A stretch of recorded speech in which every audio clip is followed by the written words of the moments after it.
And it's a big conversation analysis on the confidence of the Ghana Revenue Authority on its ability to meet its tax revenue target for 2026.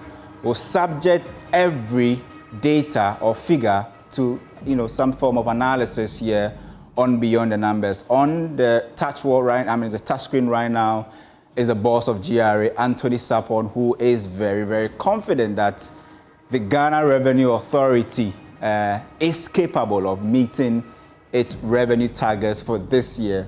Why must he come out to say this? Because we know for a fact that in 2025, government's total revenue targets for the year struggled significantly, mostly because of the exchange rate situation and what happened at the port, and also the taxes that were scrapped during the 2025 fiscal year. But this year, what is going to be the burden ahead? And if GRA is sounding very confident, what are they seeing? What are the numbers that they are seeing that is making them sound very confident? So Winston Taki is joining me for the analysis. And Winston, we'll have a special guest absolutely who will join us on the show for the analysis. But let's look at the confidence that GRA is oozing at the moment, because we all know what happened in 2025. The fact that GRA, or let's say even the total revenue of the country, we struggled to meet that revenue target for 2025. At a point, we had to cut down expenditure to make sure that the deficit is within a certain range. Why do you think that this particular year, upon all the tax cuts and all the revenues that have been forgone, GRA still sounds very confident that they will meet their targets for 2026? Let's first go historically to our previous years. Every year during budget presentation, we keep hearing consistently the finance ministers giving revenue targets that are quite ambitious. Sometimes we question whether they have the tendency to meet them, considering the fact that every year GRA still meets its target. By the end of the financial season or accounting season, we end up finding that our revenue is far less than our expenditure. But one thing that is quite clear, that 2026 budget came with a lot of optimism, promises, with some kind of sentiments and risks assessed by tax analysts. Quite not sure whether if we are cutting certain elements, taking away certain tax packages that usually became burdensome for businesses and industry, with the government's commitment to ensuring that there is fiscal space for ensure businesses and other activities are enhanced, basically putting money back into the pocket of Ghanaians. So with all these promises, which are quite political in nature, including ensuring that the economy is floating on the real economy, basically the whole structural economy is realistic and reflective of businesses. So all these are sentiments that came to light during this year. So we're hoping that going forward, we're going to see these numbers reflect the reality. But with the target of 224 billion stated, that's a huge figure. It's a huge figure that I'm wondering, this is huge, but the work is in the details. Yeah. How would the Ghana Revenue Authority, let's say government itself, goes? But basically, it's not just going to be on tax basis, but it's going to be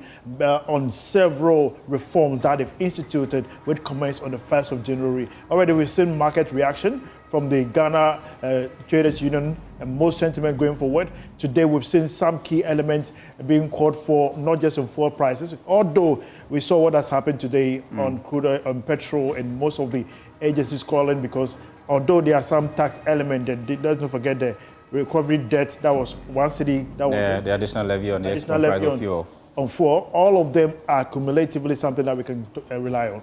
But I mean, I'm looking at this big number on the smart war, and then the fact that Anthony Sapon is very confident that this year they are going to meet the revenue target. And the reason why we need to put this in proper perspective or context is the fact that we know what government has done. There was a campaign promise to cut a number of tax handles, more than 3. We know last year, for instance, government had to forgo the the electronic transaction levy, the e-levy, which actually they had to let go, losing more than 1 billion cedis from that aspect. And then also the betting tax, which payer checks was generating over close to about 200 million Ghana cedis, was also forgone.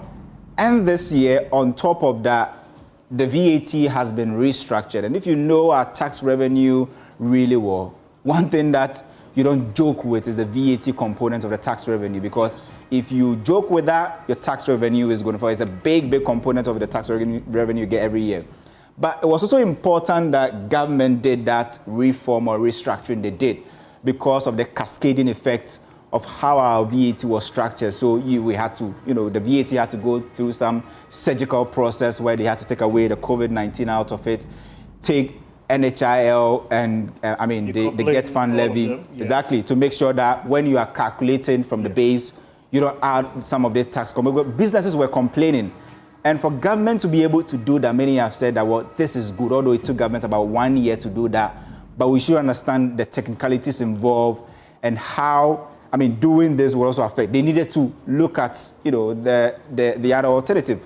If we are taking this from the revenue basket, how do we even bring in alternatives? Tonight, we're going to go through, how much government actually lost, just by the restructuring they've done, the tax component that they've actually cut this year, and all of that. But I know that even though we are looking at the big revenue target, the tax revenue target of 224 billion, one thing we also know is that if you look at the VAT component, which was somewhere around 48 or about $40 billion last year, this year, even after the restructuring, we are still hopeful that, Winston, we are going to get more. What is this? Why are we getting this sort of confidence from, especially looking at the fact that we've taken away COVID-19 levy, decoupling of 2 other levies from the base? How did we come about this 53.5 billion in terms of how much we are hoping to get from VAT this year? With much optimism from the GRA, we've seen consistently last year. I was with them on some of the compliance enforcement exercises as part of Accra. And there are instances where you go to certain companies and you realize that they are selling all right, but they don't issue receipts. That is a VAT-approved receipt. And this was some of the key challenges that I've seen firsthand in most of the institutions. And not just businesses. And they are quite advocating because they find it relevant to educate these businesses so that they can comply. Because if government is giving you these leverages, taking away this burden that consistently has affected their profitability and sustenance as a company, it is give and take from government's perspective. Yeah. That was reiterated during the first budget presentation by the finance minister. And he said that if they are able to meet their target, there are benefits that businesses can later on go back and receive at the end of every tax declaration. And these are options that the tax system is now putting in place, including appeals, tax appeals that can be done to take back certain monies declared going forward. But these are not just exercises. One thing that this week I heard from the commissioner himself saying that they are going to infiltrate artificial intelligence in tax collection and ensuring compliance at the port. Yeah. We have a system that has worked and has been able to detect evasions and the declarations that has been done. And it says if they are able to align what has been declared to what is realistically at the port in terms of payment and that, they can synchronize the output and surely ensure that whatever is imported, they get the right value being declared. And these are beginning little steps. We can basically assess the outcome of these reforms in after the end of the first quarter in terms of numbers. For now, it's critical for us to see whether what they are saying they can do based on these policies they've instituted will get to a point where we can see the numbers reflecting what they've projected as targets to be met. Unfortunately, our special guest has joined us, Winston. So we have with us, viewers in the studio with us, a tax expert, the Vice President of the big man. Chartered Institute of Taxation Ghana, a big man himself. Mr. Fred Awute, it's good to have you here with us. Thank you very much. It's an honor to be here. Wonderful. You have written a lot of books on taxation, spoke on several platforms, assessing Ghana's tax structure. Before 2025, there were conversations that started about how Ghana's tax system has affected businesses. We are seeing the target being put by GRA going into 2026. Now we're in 2026. We have seen enforcement and compliance activities going up and down. What is your assessment of these new reforms that has come to light? Thank you very much. Now, if you look at the new reform being announced by the government through the Minister of Finance in the budget, which has even been implemented so far from 1st of January, we expect the new reform to increase the tax base and then enhance compliance. And we expect that there should be enforcement. That enforcement will then bring a lot of people into the tax net. And if you look at COVID-19 and be taken out, just like you said earlier, and then the cascading effect of the tax as we have had since 2018, now it has been taken off. In that case, we expect that those who may wish that, oh, the tax rate is too high, will now come into the tax net. Compliance. So that can be voluntary compliance. Yeah. You know, tax enforcement and policy across the world is based on voluntary compliance. And if there's no voluntary compliance, revenue administration will have some few difficulties in trying to raise the revenue target as they intend to. Well, I want us to do this. We know that the VAT component, for instance, is a big component of the tax revenue every year.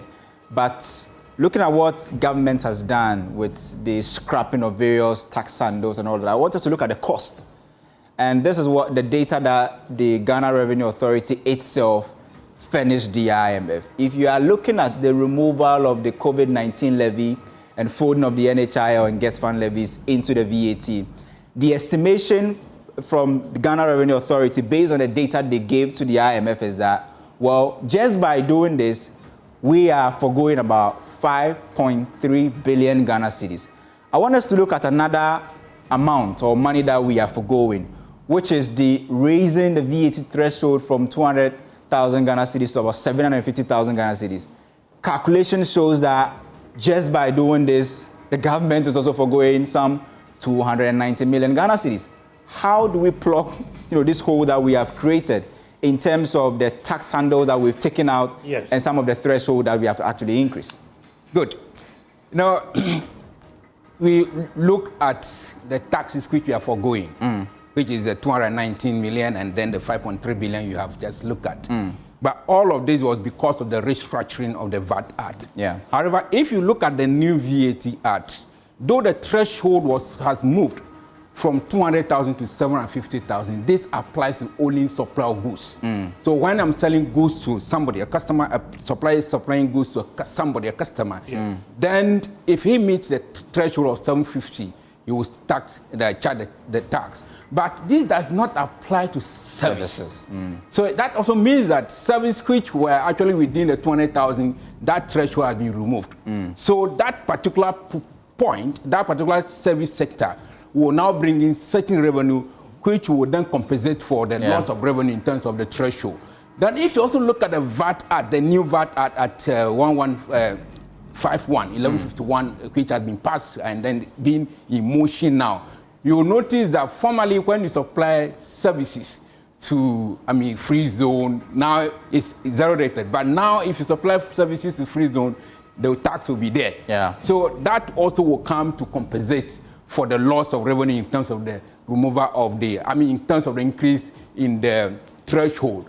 Then also, if you look at the VAT Act, there are a lot of simplification of the VAT law, redefinition and interpretation which have been put on it to actually minimize misunderstanding on the tax laws. Because some people may feel like, oh, the way value for taxable supply be defined, this is how I'll calculate it. But now, Section 44 of the new VAT Act actually make it very clearer and say that this is how the VAT calculation will be. Then in that case, there will not be any misunderstanding on how the calculation is going to be. And then don't forget that, you see, there is input which is being now claimed. So claiming input on the levies will also mean that those who were actually evading the tax earlier will now say that, oh, let me comply. But remember, VAT is based on sales value. You see, so one VAT is based on sales value and you're going to pay more than 1.9%. And you cannot claim input on the levy expert. Remember, person will try to actually undervalue the invoice. But now I am going to claim the input. So there is no motivation any longer to actually undervalue the invoices. So, this plus other enforcement procedures that the Ghana Revenue Authority will be taking out will actually compensate for 5.3 billion and even more in that case. It's interesting to know that we are entering into key enforcement period of new reforms. How businesses are accepting or receiving these reforms have become a contentious conversation going forward. One thing that I want to understand from you, going into what is your projection and what do you see about loopholes that are likely to come across during this target meeting, basically? Great. When you talk about tax loopholes. For every tax law, any tax lawyer will find a way to see what are the loopholes which are within the tax law for me or for my client to take advantage of.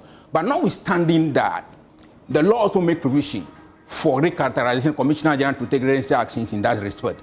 So for loopholes, yes, we may have that.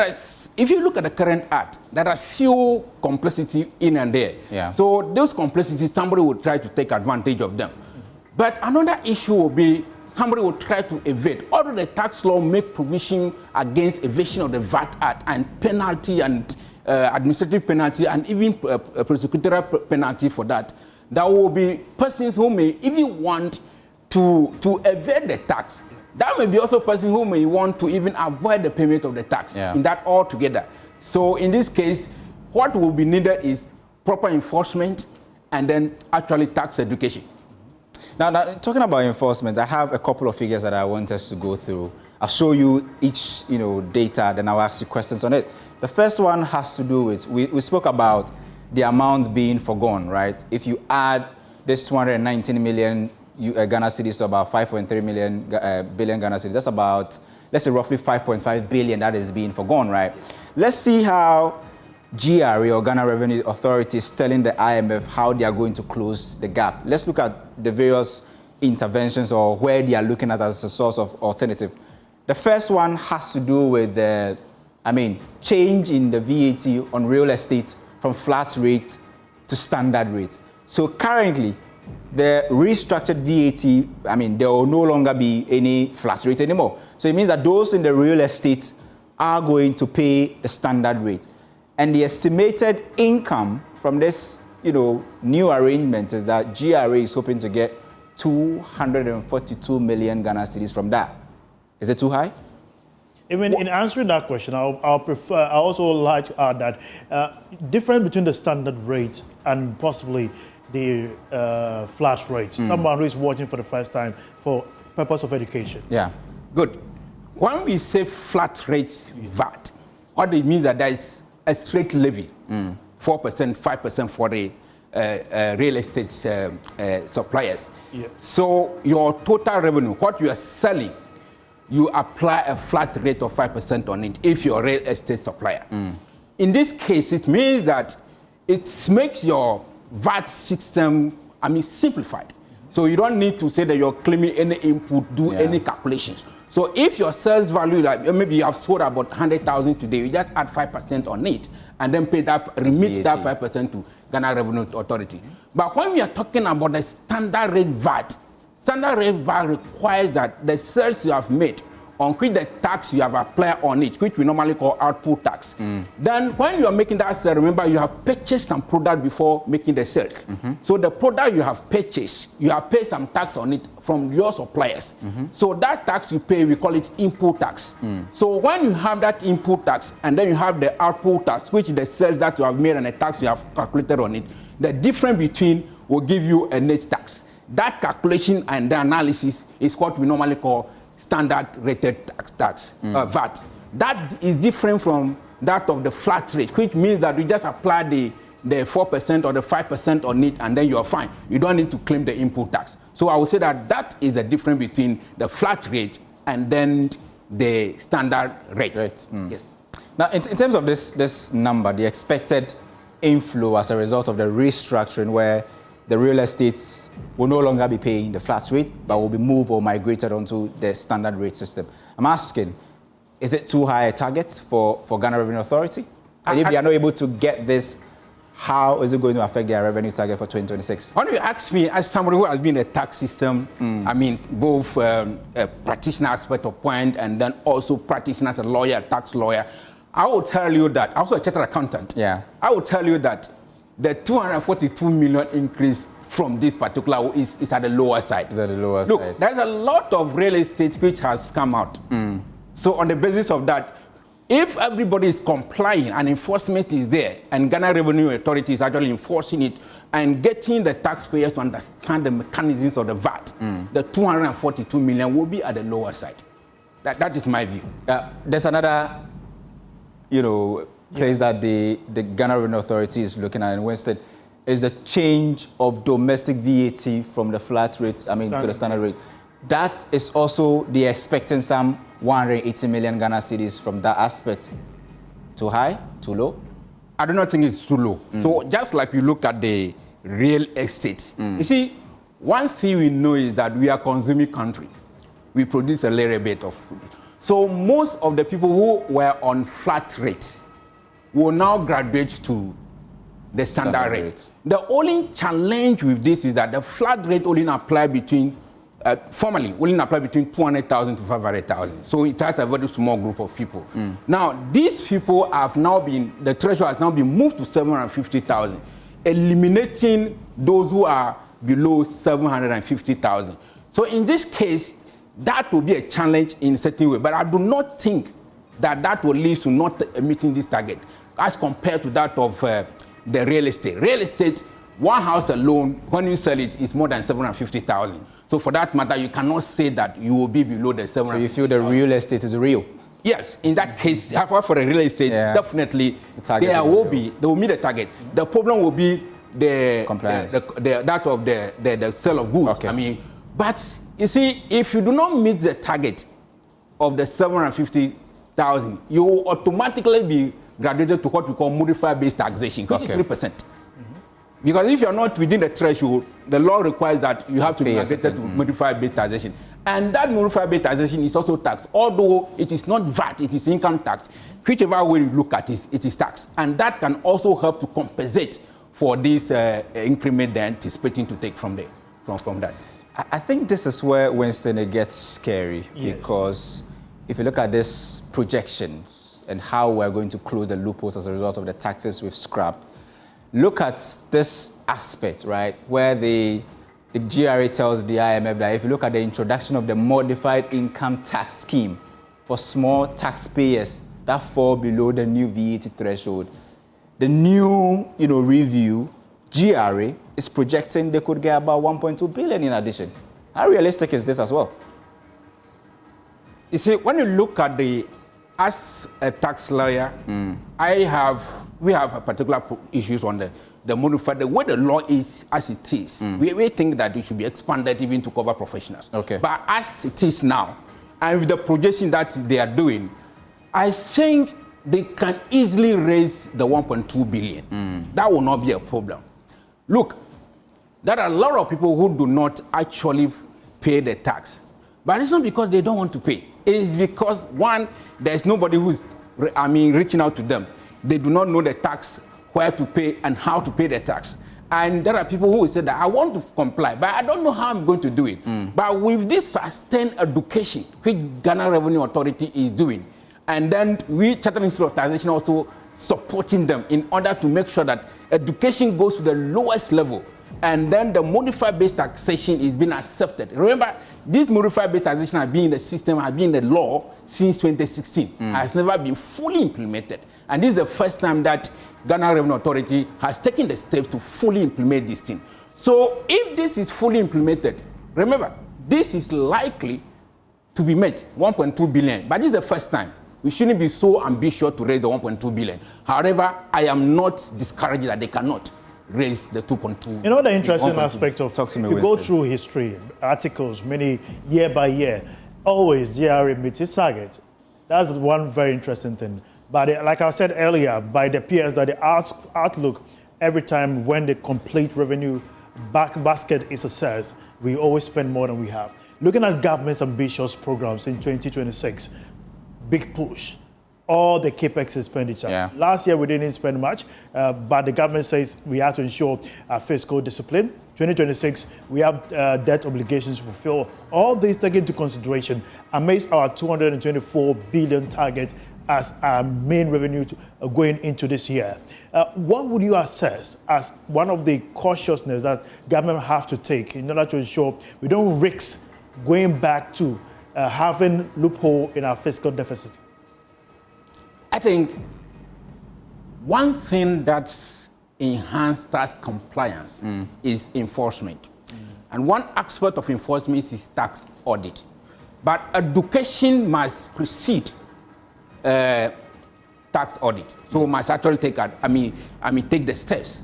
So one thing we think government have to do is to set the example by trying to help Ghana Revenue Authority to enhance its education issues. Then another thing which I think we have to do is to ensure enforcement. Now, another area that we have to look is that, you see, when you look at the previous regimes, I'm not a previous regime, in the past, you will see that there's a lot of exemptions that Parliament grant. I expect that current Parliament must find a way to minimize the level of exemption that they grant, because these exemptions are actually tax expenditures, which should have actually come into the tax net, but will not actually have come. Yeah. So some of these exemptions which they normally grant must be actually be minimized. Now, talking about exemption, that was when this figure crossed my mind.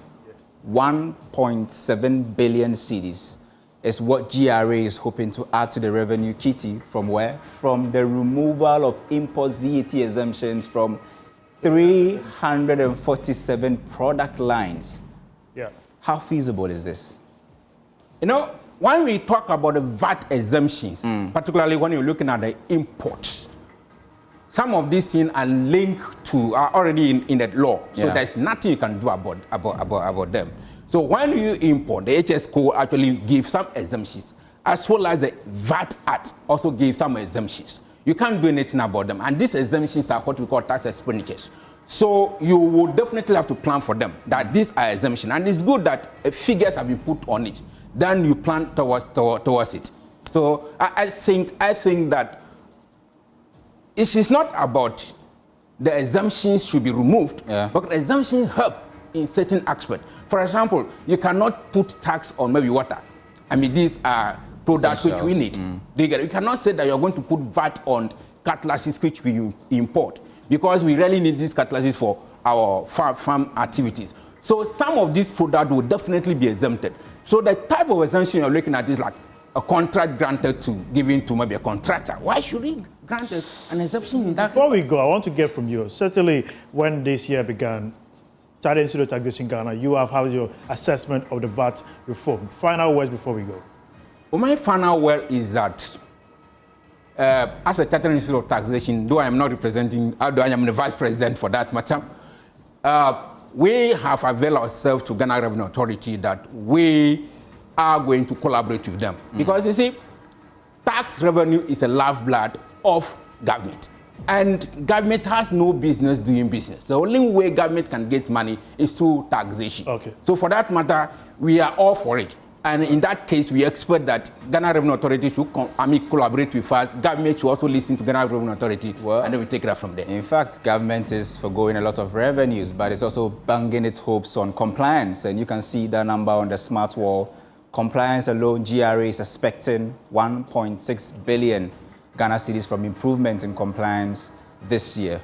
Whatever the case, Ghana Revenue Authority is expected to rake in some 225 billion Ghana cedis to actually help government expenditure this year, and also revenue target this year. Winston Taki. Yeah, so that's the case for today. We'll surely be bringing you up to information, especially when it has to do with how and when and how much we've made so far in the next quarter. Thank you for watching today's edition of Beyond the Numbers. So we're privileged to have with us Mr. Fred Awotey, the Vice President for the Chartered Institute of Taxation Ghana. And surely next week, Wednesday, we'll be here at 2 p.m. Have a wonderful week. Bye-bye.